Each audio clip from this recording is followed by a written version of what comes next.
Wafting a super stinky smelly eggy farts MIKEWLWLWLWLWLWLWLWLWLWLWLWLWLWL wafting stinky eggy sewer farts. 2 right. My cock smell like farts. My cock smell like farts. My cock smell like farts. My cock smell like farts. My cock smell like farts. My cock smell like farts. My cock smell like farts. My cock smell like farts. Patrol, Piotrel, Chad, are you managing mod? Miterol, Petrum. Mike is currently dreaming about the mill, mushrooms. If so, can you unban a certain one of my alt accounts? Lol. Strol. Oh, he's awake.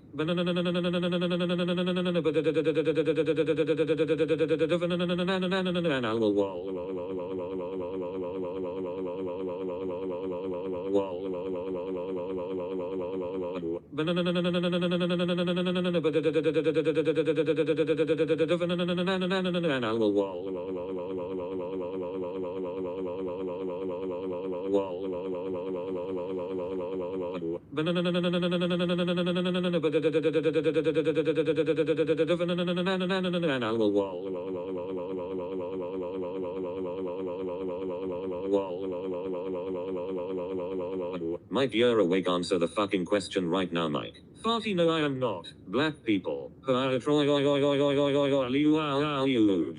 Mike, stop coughing. You are not allowed. Mike, stop coughing. You are not allowed. Mike, stop coughing. You are not allowed. Mike, stop coughing. You are not allowed. Mike, stop coughing. You are not allowed. Yeah, hi Snake. Now, yeah, nice. How is 19 on translate now to hired S nice number pizza in 1949 chestnut, come on here. Mike, it definitely sounds like you brought Ebola back from Africa. Petrol.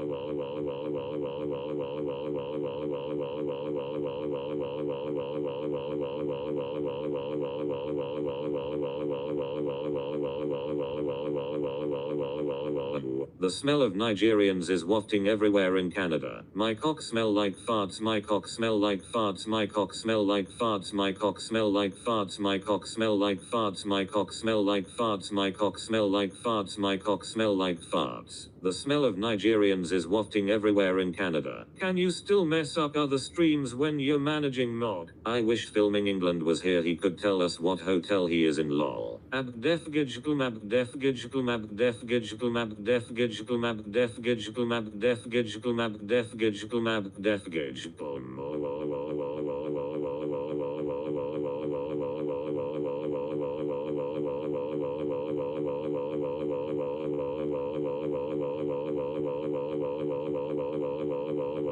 Yes, Kellogg's. Tell me a racist joke.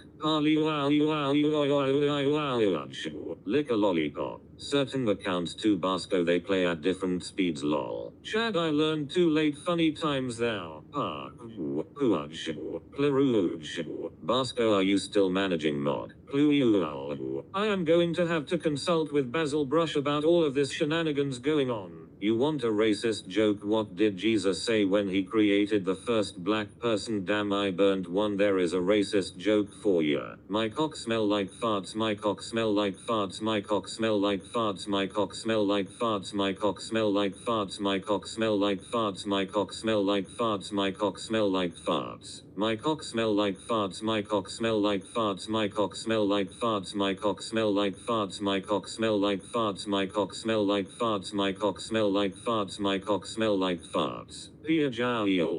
Is he overdosed? Oliver Run Simps got unmoderated and it was hilarious. He's been on the packet. Marcel Nodgy 1W, what do you call a barn full of unalived black people out of date farming tools? Fanny wet fanny wet fanny wet fanny wet fanny wet fanny wet fanny wet fanny wet fanny wet fanny wet fanny. Oh shit. Yes, he did overdose. He overdosed on eggy fart sewage clouds. The smell was so bad he died. My cock smell like farts. My cock smell like farts. My cock smell like farts. My cock smell like farts. My cock smell like farts. My cock smell like farts. My cock smell like farts. My cock smell like farts. I like to stroke my robocock and use it as a draft excluder. Out of date farming tools, now that's funny.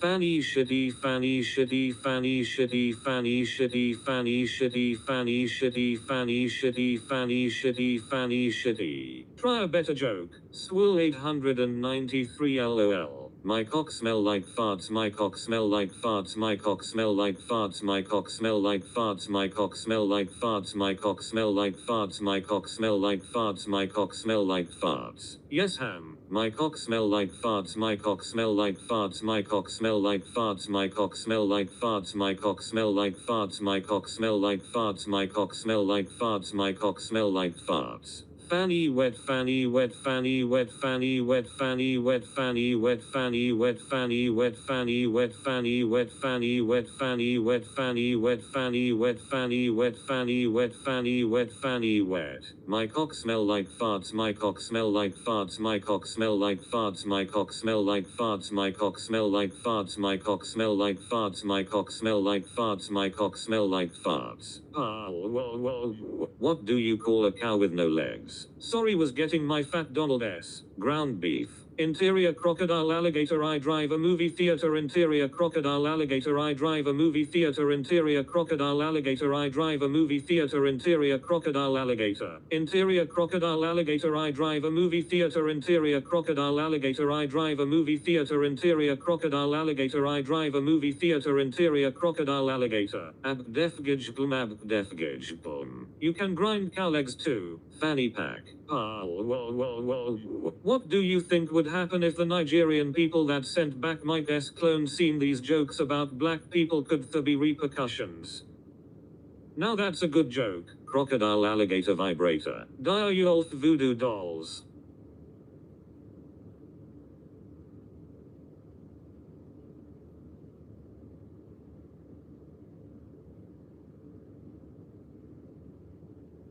W. Chad Ryan for getting rid of spammer. LOL. Show me your true colors.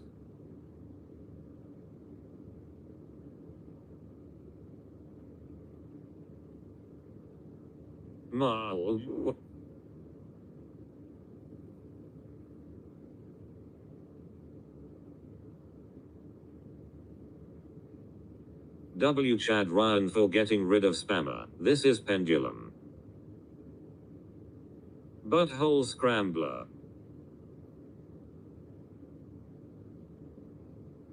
Kellogg's. Oh, is that all that SOK old? Counteract it with some white chicken feathers and gummy paste.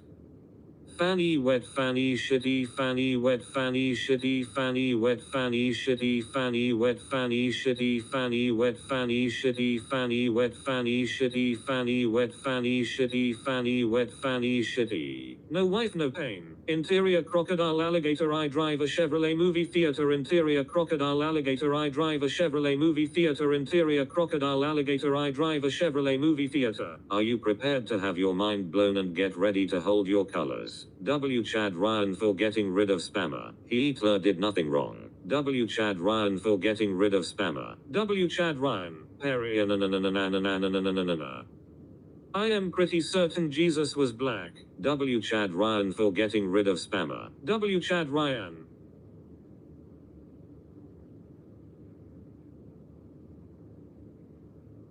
W. Chad Ryan for getting rid of spammer. I'm a perverted robo-horse and shag donkeys. Rad Chime. W. Chad Ryan for getting rid of spammer. What is that black stuff between an elephant's toes? Slow natives.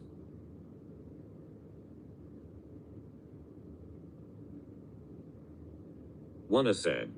Bouncing cats and bouncing cats and bouncing cats and bouncing cats and bouncing cats and bouncing cats and bouncing cats and bouncing cats and. Wanna said. Dial fit s all good. The Indian takeaway Uber Eats driver put a blessing on us for $1.99. We good. Wanna said. Connor said.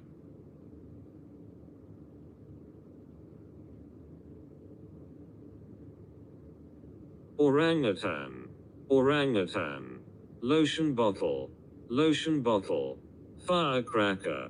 Firecracker. Krishna and Shiva. Thinking about it, maybe Jesus wasn't black like ace of spades black. Boots and cats and boots and cats and boots and cats and boots and cats and boots and cats and boots and cats. Rad chime.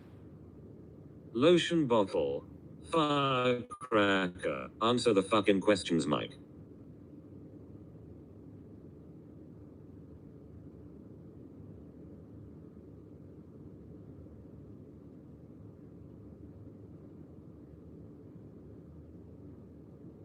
Lotion bottle. Upward turned hand gesturing with fingers pinched together. Firecracker. Firecracker. Why do it slow down? My cock smell like farts, my cock smell like farts, my cock smell like farts, my cock smell like farts, my cock smell like farts, my cock smell like farts, my cock smell like farts, my cock smell like farts. Connor, this is the longest you've been in the chat, W. Hell yeah. Dire been time hearing that. Kellogg's, oh that's great news, Southern India is taking care of it again, be at the Vatican, lethal thinker, godmothers and father S for that one, Saved by the Bell. I am really one of Starmer's rent boys disguised as a robot voice. Chad Ryan, have you been watching Only One Crop Duster? Only One Crop Duster. Only One Crop Duster.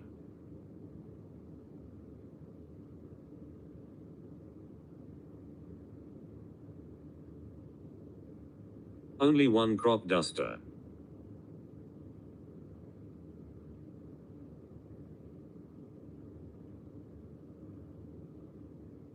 Only One Crop Duster. Red leader standing by. Connor, switch to your main account. I want to see how many times you've been timed out and compare it to Albin's. He has 100 timeouts. No needle stabbing for us. Connor is the kinda guy they hate away from the undeserving group. Only One Crop Duster.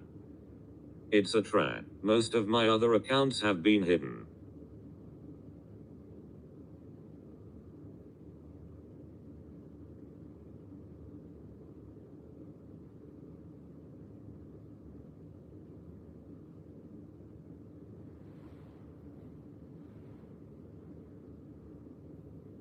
Crier Fackers. Speaking of cock and farts and wet fannies, what a Nigerian cock and farts and wet fannies smell different biologically speaking. Oh, they will be back, that always come back. I am your father. Firecracker. You will look at that bony back. Fudge. I try to negotiate with the Satanists at YouTube, but they only eat.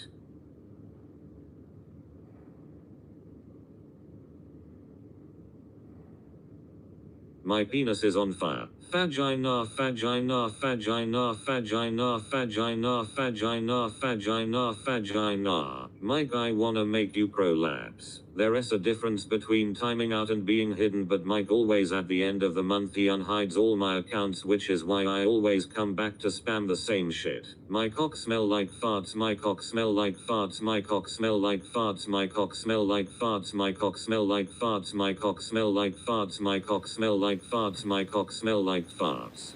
Vagina, vagina, vagina, vagina, vagina, vagina, vagina, vagina. I thought you come back every day. Connor, just make it funnier, then we good. No.